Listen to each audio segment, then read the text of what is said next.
Təəccüblü olmadı ki, Azərbaycan hakimiyyəti Frans 24 nəşrində Əli Kərimlinin müsahibəsini ağılla yox, vəhşi heyvani instinktlə cavabladı.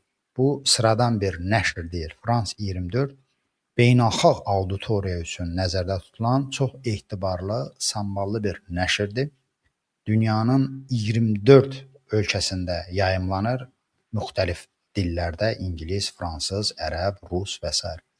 Və müsahibənin həm təqdimatı, həm mahiyyəti İlham Əliyevin müxalifətə qarşı, xüsusən Əli Kərimliyə qarşı quraşdırılmış ittihamı darmadağın edirdi. Nəyə görə deyirəm bunu? Siz o müsahibəni oxumusunuzsa, təqdimatda Əli Kərimli, yəni redaksiyanın mövqeyi budur ki, demokratiya uğrunda KGB generalının qurduğu, Heydər Əliyevin qurduğu sistemə qarşı ardıcıl mübarizə aparan müxalifət lideri kimi təqdim olunub. Bu bir tərəfdə İlham Əliyev necə göstərir Əli Kərimlini? Dövlət çevrilişi edən, qeyri-qanuni çevrilişə cəhd göstərən və Rusiyanın adamı kimi. Bu beynəlxalq mətbuatda, qərb mətbuatında gedən təkcə bu təqdimat İlham Əliyev hakimiyyətinin illərlə əziyyət çəkdiyi, qurduğu oyunu darmadağın edirdi.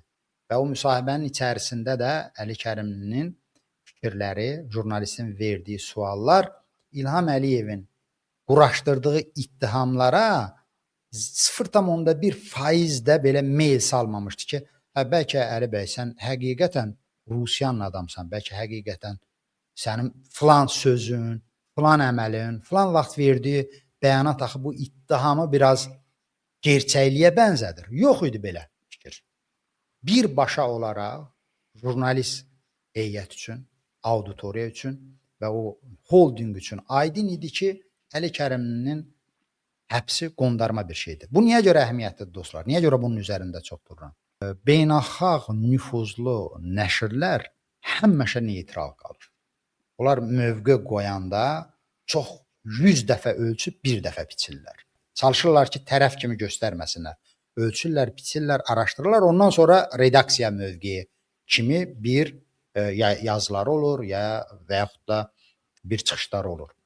Qərb mətbuatı artıq bu məsələni həll edib. İlkin dövrlərdə bəlkə də müəyyən tərəddüdlər falanlar var idi. O da tərəddüdlər Əli Kərimli ilə şübhə ilə bağlı deyildi. Onların peşə borcudur ki, dərhal məsələn bizim kimi çıxıb demirlər. Haqq nədir, nahaq nədir?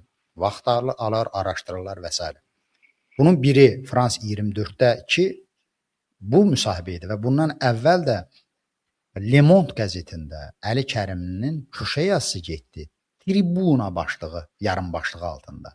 Yəni Le Monde dünya siyasətinə yön verən bir qəzet Əli Kərimliyə tribuna verdi. Bilirsiniz bu nə deməkdir? Azərbaycanda bütün tribunaların bağladığı Əli Kərimlinin, Azərbaycan hökumətinin bağlamaq istədiyi Əli Kərimlinin evində, meydanlarda, televiziyalarda, həbsxana divarları arasından Le Monde kimi nüfuzlu nəşrdə tribuna qazandı. Və heç şübhəsiz ki, Qənimət bəy, bu Azərbaycan hakimiyyətini hiddətləndirən bir fakt idi. Onların verdiyi reaksiya bir tərəfdən başa düşüləndir. Çünki bunlar ağılla dediyimiz kimi ölkəni idarə eləmək istəmirlər. Zopa ilə, zorla idarə edirlər.